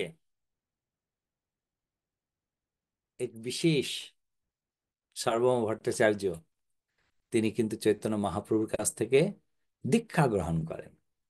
এবং সার্বভৌম ভট্টাচার্য অনেক লীলা আছে, আমরা পরবর্তীতে আসবে, তো এই জন্য আমি আর কভার করছি না। Before we go to anymore shloka, আমার মনে হয় যে আজকে প্রশ্ন উত্তরেতে প্রবেশ করলে ভালো। শ্রবণের প্রশ্ন আছে, শ্রবণের প্রশ্নে যাওয়ার আগে আমরা 2588 তে শেষ করছি, তো সেখান থেকে আমরা পরবর্তীতে আবার পাঠ করবো। শ্রবণ। হরে কৃষ্ণ প্রভু, প্রণাম। প্রভু, আপনি যে মাত্র বইটার কথা বললেন যে সার্বভৌম ভট্টাচার্য যে মায়াবাদী বিশ্বাসী ছিলেন, স্বার্থ মায়াবাদ, না, সারথ্য ভাষ্য, সার অর্থ স্বার্থ ভাষ্য। ভাষ্য। আচ্ছা প্রভু, এই যে একটা বই আছে সারথ সারর্থ দশ দর্শনী, এবং বইটা লেখা না, সেটি কিন্তু বিশ্বনাথ আবার আলাদা। চক্রবর্তী ঠাকুরের, এবং সারার্থ ওটার হেডলাইন্স হচ্ছে আনভেইলিং লর্ড কৃষ্ণাস লাভ এক্সচেঞ্জ। আচ্ছা, আলাদা বই এটা, মানে টপিক সম্পূর্ণ কি আলাদা, আলাদা নাকি? সম্পূর্ণ আলাদা। বিশ্বনাথ চক্রবর্তী ঠাকুরের সারার্থ দর্শনী, হুম হুম এটি হুম। হচ্ছে সম্পূর্ণ ভক্তিযোগের, আচ্ছা আচ্ছা। মায়াবাদের মানে না। ওই বইটা আমার কাছে আছে, গতকালকে হ্যাঁ, একজন মানে ওনাকে একটু ডাউনলোড করে দিয়েছিলেন, তো এই জন্য আর কি আমি ওটার সামারিটা বুঝতে পারছিলাম না, তো এই জন্য আমি ইজ ভেরি নামের সাথে ভেরি মিল পেলাম। সারার্থ দর্শনী, অ্যাকচুয়ালি এটা হুম, সারার্থ দর্শন হচ্ছে বিশ্বনাথ চক্রবর্তী ঠাকুরের টিকার নাম। আচ্ছা আচ্ছা। বিশ্বনাথ যেমন প্রভুপাদ তিনি যে টিকা দিয়েছেন তার নাম হচ্ছে কি ভক্তি বেদান্ত তাৎপর্য। হুম। ভক্তি সিদ্ধান্ত সরস্বতী ঠাকুর প্রভুপাদ যে টিকা লিখেছেন তার নাম কি? অনুভাষ্য। মনে পড়ছে, অনুহাস্য, আচ্ছা। অনুভাষ্য। হুম ভক্তিবিনোদ ঠাকুর যে টিকা লিখেছেন হুম। তার নাম কি? জানি না প্রভু। সজ্জনী তোষণী টিকা। আচ্ছা। সজ্জনী তোষণী টিকা। এই টিকা। বিশ্বনাথ চক্রবর্তী ঠাকুর যে টিকা দিয়েছেন হুম। তার নাম হচ্ছে সারার্থ দর্শিনী টিকা। আচ্ছা, তো এটা হচ্ছে বুঝতে বিশ্বনাথ চক্রবর্তী ঠাকুরের শ্লোকের টিকা মানে ব্যাখ্যা। আর বিশ্বনাথ চক্রবর্তী ঠাকুরের ব্যাখ্যা মানে আমাদের দু চারটে দাঁত ভাঙবে ক্রাক করতে গেলে। প্রভু, এখানে উনি যে শ্লোকগুলো বলেছেন, ওই শ্লোকগুলো কি মানে কোথাকার শ্লোক, ওনার বলা শ্লোক নাকি কোনো স্ক্রিপচারের শ্লোক? না না না, স্ক্রিপচার্স থেকে বলেন তো, নিশ্চয়ই ওর মধ্যে থাকবে যে তিনি কোথা থেকে কোট করছেন। আচ্ছা, মানে টপিকটার নাম হচ্ছে Sarartha Darshini, unveiling lord Krishna's love exchanges in Vrindavan, Mathura and Dwarka. Hmm. আর হচ্ছে এখানে ওনার কি বলে এটাকে, সূচিপত্র যেটা আর কি, ওটা আছে। আমি যদিও ভিতরটা দেখিনি, ওকে, অনেক বড়, এনিওয়ে, 2000 হ্যাঁ। 2500 পেজের। পরে কোনো এক সময় করে আস্তে আস্তে পড়বে। মাধবী ঠিক আছে। হরিপ্রিতা মাতা, হরে কৃষ্ণ প্রভু, প্রণাম। প্রণাম। প্রভু, আমার দুইটা প্রশ্ন আছে আপনার কাছে। একটা প্রশ্ন আর কি আমার মা করতে বলছিল আপনাকে। বলুন। তো আমার মা জিজ্ঞেস করেছিলেন, মানে জানতে চাইছিলেন যে ভগবানের চরণে তুলসী অর্পণ, মানে ওটার কি কোনো নিয়ম আছে, কিভাবে করতে হবে আর কি? আমাদের এখানে আহ বাংলাদেশে কৃষ্ণ কীর্তন প্রভু তো মোস্ট সিনিয়র ডিভোটি ছিলেন, গুরু মহারাজের দীক্ষিত।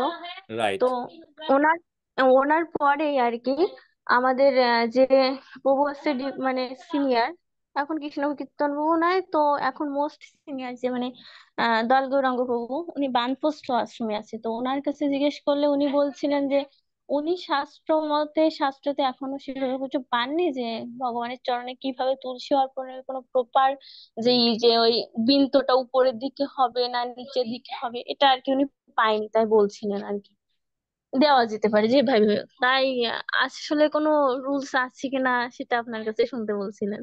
একদম একদম, প্রভুজি যেটা বলেছেন সেটা কিন্তু একদম সঠিক বলেছেন। তার কারণ তুলসী পত্র সোজা দেওয়া হবে না অপর সাইড দেওয়া হবে, বাঁকা দেওয়া হবে। আহ হরিভক্তি বিলাসেও তুলসী পত্রের কোন দিকেতে দেওয়া হবে সেটি কিন্তু প্রকৃতপক্ষে বর্ণনা করা হয় নাই। কিন্তু এখানে যেহেতু আমরা বলি যে মহাজন যেন গতস্যু পন্থা, তো সাধারণত ভাবে তুলসী পত্র যখন আমরা ভগবানের চরণে দিয়ে থাকি, তো তুলসী পত্র ডাইরেক্টলি আমরা দিই না, আমরা চন্দনের সঙ্গে তুলসী পত্র ভগবানের চরণে দিয়ে থাকি। তো হ্যাঁ ঠিক চন্দনের সঙ্গে যখন তুলসী পত্র দেওয়া হয়, তুলসীর যে তুলসী পত্রটা হয়ে থাকে অ্যাকচুয়ালি তার যে আহ, নিচের পার্টটা, অর্থাৎ যেখানেতে তার দাগগুলো রয়েছে, পেছনের পার্টটা। তো সেই পেছনের পার্টটা কিন্তু আলটিমেটলি বোটার দিক। গোড়া কি বলে ওটাকে, বোটা বোটা। বোটা। হ্যাঁ, যেটা রাইট। গাছে হ্যাঁ ঠিক ধরে থাকে সেটা হচ্ছে বোটা। ওইটা বললে হ্যাঁ, ওটা সহজে বোঝা যাবে। ওকে। তো বোটার বুঝিস, দিক, বোটার হুম। দিক, পিছন দিক বোটার বললেই তো দিক হয়। দিয়ে হরে কৃষ্ণ, পিছন দিক, কি সদর আর পিছন, পিছনটা হচ্ছে যে শীত শীত ওটা থাকে, ওটা সেটা ওটা হচ্ছে পিছন। স্পেসিফিক হবে না, পিছনে আর সামনে করলে ওইটা পিছনে হলো সেটা বেশ এক একজনের ব্যাখ্যা এক এক রকম। কিন্তু বোটার দিক বললে আর মাথার দিক বললে সিস্টেমটা হলো গাছে যেভাবে থাকে, আমাদের যখন এবার হ্যাঁ, গাছে গাছে ধরে থাকে যেভাবে, গাছে ধরে থাকে বোটা গোড়ায় থাকে। যেভাবে ধরে থাকে সেটা আছে, সেইটা বোটা থাকে, সেই দিকে গাছে যেভাবে থাকে। এখন গাছে যেভাবে থাকে, চন্দন দিয়ে, চন্দন দিয়ে তুলসী পত্র সাধারণত ভাবে ভগবানের পাদপদ্মে, যেটি আমি শ্রবণ করেছি, এটা কিন্তু হরিভক্তি বিলাসে নেই, হরিভক্তি বিলাসে আমি পাইনি যে হরিভক্তি বিলাসে বলা হয়েছে চন্দন সহযোগে ভগবানের চরণে তুলসী পত্র প্রদান করতে হবে। কেন, তুলসীর দুটো দিকই সঠিক, মানে দুটো দিকই হচ্ছে শুভ, সেখানে কোনো অশুভের কোনো এ নেই। আমি তার সোজা ও পিঠ দেবো যখন না উল্টো পিঠ ঋষি দেবো। করে দেয় সেখানে তো মুট করে নিয়ে ধরে দিয়ে দিয়ে আয়, মোজাম্বর একটু টাচ করে নিয়ে যেতে মুট করে দিয়ে আয়, তাহলে রাইট, তো কখন গেল, মাথা গেল কি পেছন গেল কি উল্টে গেল পাল্টে গেল তা তো দেখায় না। অ্যাবসলিউটলি। তো সেক্ষেত্রেতে আমি বলবো যে আহ, আমরাও যখন মন্দিরে ব্যবহার করি, যেমন আজ সকালে আমি যখন ভগবানের ড্রেস করছিলাম, তো ভগবানকে যখন আমি তুলসী দিচ্ছি এবং নৃসিংহদেবকে যখন আমি অষ্টোত্তর শতনামে তুলসী দিচ্ছিলাম, তো সেখানে সোজা উল্টা নয়, মানে তুলসী মানে তুলসী, যে কোনো ভাবে দেওয়া যেতে পারে। তো ফলে যদি আমার ব্যক্তিগতভাবে আমি মনে করি যে ভগবানকে তুলসীটা এই সোজা দিক দিলে পরে আমি মনে একটু বেশি শান্তি পাবো, সোজা দিকে দিন। যদি মনে করেন না এই উল্টো দিকটা দিলে আমি বেশি শান্তি পাবো, উল্টো দিকটা দিন। যেটা আপনার মনে বলবে আপনি দিয়ে দিন, তাতে কোনো অপরাধ নেই। ওকে মাধবী মাতা। হ্যাঁ প্রভু। হ্যাঁ প্রভু, ওই এটা তো তুলসী পত্র অর্পণের বিষয় আর কি মা মানে শুনতে Right. বলছিল। আর একটা জিনিস শুনছিল যে গুরু মহারাজের কাছে প্রশ্ন করেছিলেন মানে মা, তখন গুরু মহারাজ আর কি আমাদের বাংলাদেশে আসলেন এবং সুস্থ ছিলেন, এটাও অনেক আগে, আমি শিওর জানি না। তো যে মানে পুষ্প অর্পণটা কিভাবে করতে হবে, তো গুরু মহারাজ বলছিলেন যে জোড়ায় জোড়ায় পুষ্প অর্পণ করতে হবে ভগবানের চরণে, 2টা 4টা 6টা এরকম। সেটাই।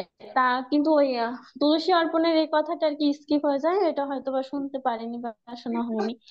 আর একটা বিষয় আমার প্রশ্ন যে আহ অনেক ক্ষেত্রে মানে আমি ছোট থেকে শিখে আসছি, মা এরকম ভুলবশত যদি আসমনের পাত্রে তুলসী পত্র দিতাম তাহলে মা বকাবকি করতো, অনেক সময় খুবই বকাবকি করতো যে আমি আসমন পত্রে তুলসী পত্র দিছি এজন্য। কিন্তু পরে দেখি অনেকেও আছে যে আসমন পত্রে তুলসী পত্র দেয়। তো কোনটা সঠিক, দেওয়াটা ঠিক নাকি না দেওয়াটা ঠিক? আমি এটা কনফিউজ। আচ্ছা, আমার একটা প্রশ্ন, যে আচমন পত্রে তুলসী দেওয়া হচ্ছে সেই আচমন পত্র থেকে কি আপনি আচমন করছেন? আর এটা মানে আমরা যে আছে 3টা আচমন পত্র ব্যবহার করি, তো যেটা আমি use করতেছি সেটাতে আমি দিচ্ছি না, কিন্তু আমি প্রথম যখন দেখছিলাম তখন মানে বলা যায় যে সব কয়টাতেই আচমন পত্রে তো তুলসী পত্র দিছিল আমাদের একজন মাতাজি। তো আমি খুব রাগারাগি করছিলাম যে আপনি সবগুলোতে কেন দিছেন, আমি তো জানি যে টোটালি আসমন পত্রে আছে তুলসী পত্র দেওয়া যায় না। তো বলছে না, তো ভগবানেরটাতে তো দেওয়া যায়। আমি বলছি, ঠিক আছে তাহলে আপনি ভগবানেরটাই দেন, কিন্তু সবগুলোতে কেন দিচ্ছেন, তুলসী পত্র তো সব আসমন পত্রে দেওয়া যায় না। তো দেন তারপর থেকে ভগবানের আসমন পত্রে আর কি তুলসী পত্রটা দেয়। রাইট। অ্যাকচুয়ালি এই যে 3টে বা 4টে আচমন পত্র থাকে, আমরা তো সাধারণত গৃহেতে জলই ব্যবহার করে থাকি। তো এটিকে বলা হয় একটা বিশেষ আচমন, আর একটা হচ্ছে সাধারণ আচমন। সাধারণ আচমনেতে কোনো প্রকারের তুলসী পত্র যায় না, শুধুমাত্র গঙ্গা জল, মানে গঙ্গাকে আবাহন করে সেই আচমন পত্রেতে গঙ্গা জল থাকে, যে গঙ্গা জলের মাধ্যমে আমি আচমন করছি, অথবা গুরুবর্গকে আমরা আচমন প্রদান করছি। আরেকটি আচমন কাপ থাকে যেটিকে বলা হয় বিশেষ আচমন। এবার কেউ যদি 3টে আচমন রাখে, একটি হচ্ছে তার জন্য, একটি গুরুর জন্য, আর একটি ভগবানের জন্য। 3টে আলাদা আলাদা আচমন। ভগবানের জন্য যে আচমন সেটি হচ্ছে বিশেষ আচমন থাকে। তো বিশেষ আচমনেতে অবশ্যই তুলসী পত্র থাকা উচিত। থাকা উচিত বলছি আমি, কেননা আপনি যদি আমেরিকায় আসেন, আমেরিকায় গিয়ে ম্যাক্সিমাম মন্দিরে আপনি দেখবেন আচমন পত্রেতে তুলসী নেই। কেননা এখানে ভোগেতে তুলসী পত্র দেওয়ার লড়াই লেগে যায়। এই যেমন এখন আমরা যেখানে আছি, বা আমাদের শিখা মাতাজির ভাই ছেলে যেখানে আছে, আহ, সেখানে তো এখন টেম্পারেচার, শিখা মাতাজির ভাই যেখানে থাকে সেখানে তো আমাদের থেকে আরো খারাপ অবস্থা। আমরা -6-7-এ থাকি, তারা -10 -12-এ নেমে যায়, -13-এ নেমে যায়। আমাদের কখনো কখনো হয় ওরকম, বাট সব তবু সময় না। ওখানে ছেলে এখন ওখানে আছে আর ভাই এখন কেন্টাকিতে। ও ক্যান্টাকিতে ভাই, ক্যান্টাকিও ভালো হ্যাঁ, ঠান্ডা। হ্যাঁ ভালো ঠান্ডা, কিন্তু কেন্টাকিতে একটু কম, মানে তাও মাঝে বরফ পড়ে সময় হয়ে গেছিল। আর সাউথ ডাকোটাতে প্রচন্ড। হ্যাঁ, সাউথ ডাকোটার মতো নয়। সাউথ ডাকোটা, মিনিসোটা, এগুলো হচ্ছে এক টেম্পারেচারের। মিনিসোটা, সাউথ ডাকোটা হচ্ছে তার মানে সেকেন্ড কোল্ডেস্ট এরিয়া। ওকে, এনিওয়ে, প্রশ্নতে ফিরে আসি, যে তুলসীপত্র ভগবানের যে বিশেষ আচমন কাপ সেটাতে দেওয়া হয়। অ্যাকচুয়ালি শুধুমাত্র তুলসীপত্রই নয়, ওখানে বিশেষ আচমনেতে আরও কিছু জিনিস যায়, কিন্তু আমরা শুধু তুলসীই দিই। তুলসী ছাড়াও বিশেষ আচমনে ক্লোভ মানে লং, তারপরে হচ্ছে জায়ফল এবং বস, এই 3টি দ্রব্যের সংমিশ্রণে তৈরি করা হয় ভগবানের বিশেষ আচমন। কিন্তু একটা জিনিস মাথায় রাখতে হবে, যখন আমরা ভোগ নিবেদন করছি তখন ভগবানকে সবসময় যে ওই যে তুলসীওয়ালা আচমন কাপ দিয়েই জল দিতে হবে তা কিন্তু নয়। ওই তুলসীওয়ালা যে জলটা রয়েছে সেটি বিশেষ আচমনের জন্য ব্যবহার করা হচ্ছে।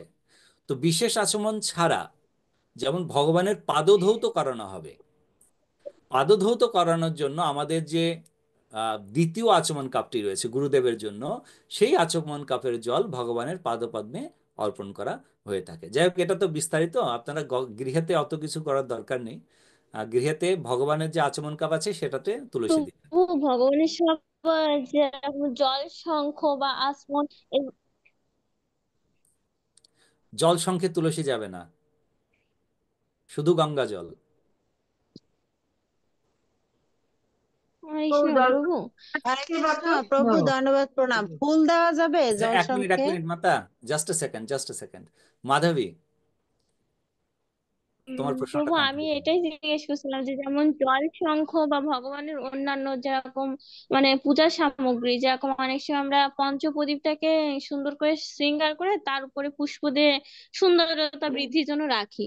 তো পুষ্প কি সবটাতেই দেওয়া যাবে? যেমন জল শঙ্খ আছে, তারপরে আসমন পত্র আছে, এগুলোতে পুষ্প দেওয়া যাবে? জলশঙ্খ, জলশঙ্খটা কেন ভগবানকে আরতি করা হয় জানা আছে কি?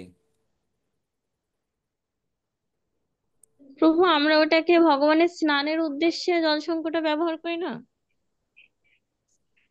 না, অর্ঘ্য, তাহলে হয়তো আমি জানি না। অর্ঘ্য। আর জলশঙ্খের আচ্ছা। মধ্যে সুগন্ধিত পুষ্প দিতে পারেন, সেটা অ্যালাউড। জলশঙ্খে সুগন্ধিত পুষ্প অ্যালাউড আছে, তুলসী পত্র নয়। সেটি অ্যাকচুয়ালি ভগবানকে আপনি আরতি করছেন, তাকে হস্তে প্রদান করছেন, ভগবান সেটি মস্তকে ধারণ করছে। অর্ঘ্য, স্নানের জন্য নয়। হুম। বস্ত্র আমি যখন আরতি করি, সেই বস্ত্রটি মানে ম্যাক্সিমাম আমরা জানি, আপনাদেরকে যদি আমি প্রশ্ন করি উত্তর অ্যান্সারটা আসবে এটাই, যে জল দেওয়া হয়েছে তো ভগবানের হাত ভিজে গেছে, তার জন্য ওটাকে হাতটা শুকানোর জন্য আমি বস্ত্রটা দিচ্ছি, তাই নয় কি? আমাদের এটাই ধারণা থাকে। হ্যাঁ অনেকটা তেমনই। হ্যাঁ, অনেকটা তেমনই, যেমন আমি তো ওটা শিওর জানতাম না, আমি জানতাম হয়তো স্নানের উদ্দেশ্যে জল সংকটে ব্যবহার করা হয়। তো স্নানের পর নিশ্চয়ই বস্ত্র লাগবে। হুম, যে তাকে মোছার জন্য, কিন্তু বস্ত্রটা আলটিমেটলি ভগবানকে, কেন ভগবানকে আরতি করা মানে ভগবানকে অ্যাকচুয়ালি বিশেষ রূপে তাকে স্বাগত করা। তো এই বস্ত্রটি হচ্ছে তাকে বস্ত্র প্রদান করা, বস্ত্রের দ্বারা তাকে স্বাগত করানো হচ্ছে আরতির মাধ্যমে। হুম, বস্ত্রটা স্বাগতম, জলটা হচ্ছে অর্ঘ্য। তো জলের মধ্যে সুগন্ধিত পুষ্প যাবে। আমাদের দেশে তো ভালো সুগন্ধিত পুষ্প রয়েছে, ভারত বা বাংলাদেশে, এক্সকিউজ মি, যেমন রজনীগন্ধা, বেলি ফুল, শাপলা, শাপলা বলছি, শিউলি ফুল, এরকম অনেক সুগন্ধিত পুষ্প জলে আছে। চাপা ফুল, গন্ধরাজ, টগর, ইত্যাদি ইত্যাদি। যাই হোক, ঠিক আছে, তাহলে পরে আপনার ওটা ক্লিয়ার হয়ে গেল মাধবী, যে হ্যাঁ ভগবানের আচমন কাপে তুলসী থাকবে, জল সংখ্যে তুলসী থাকবে না, পুষ্প থাকবে। আর দ্বীপের প্রশ্ন এসেছিল, দুই প্রকারের দ্বীপ হচ্ছে, একটি হচ্ছে পুষ্প প্রদীপ, একটি হচ্ছে পুষ্পদ্বীপ, একটি হচ্ছে পঞ্চপ্রদীপ। যদি পঞ্চপ্রদীপ আমরা করি, অর্থাৎ পঞ্চপ্রদীপে, অর্থাৎ একটি মেটালে যে পাঁচটা রয়েছে, সেই পঞ্চপ্রদীপ যদি আপনি ব্যবহার করেন, তাহলে মাঝখানেতে একটা জায়গা থাকে, সেখানেতে একটি সুগন্ধিত পুষ্প দেওয়া যেতে পারে। আর যখনই প্রদীপ প্রজ্বলন হয়, প্রদীপ প্রজ্বলনের পরে প্রদীপের উপরে একটু জল দিতে হয়।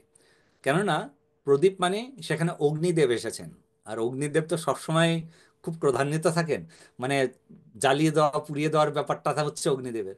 তার জন্য জল দিয়ে তাকে শান্ত করা হয়, যে ভগবানকে এখন আরতি হবে, তুমি শান্ত হও। তো পঞ্চপ্রদীপে কিন্তু সবসময় জল দেওয়ার পরে আরতি করা হয়। তো এখানে যদি পুষ্প দিয়ে আরতি করা হয়, দেখতে হবে, লক্ষ্য রাখতে হবে যে সেই পুষ্প যেন আগুনের শিখাতে পুড়ে না যায়। আহ যদি পুড়ে না যাওয়ার মতো অবস্থাতে পুষ্প থাকে, তাহলে কোনো অসুবিধা নেই। তো ভগবানের আরতিতে সুন্দর সাজান দিলে পরে অসুবিধা কোথায়? ভগবান তো আরো বেশি খুশি হবেন, তাই না? প্রভু যেমন শিউলি ফুলটা কিছু কিছু মানে সুগন্ধি ফুল, কিন্তু ওটা তো সাধারণত গাছ থেকে পাড়া যায় না, মানে নিচে পড়ে মাটিতে।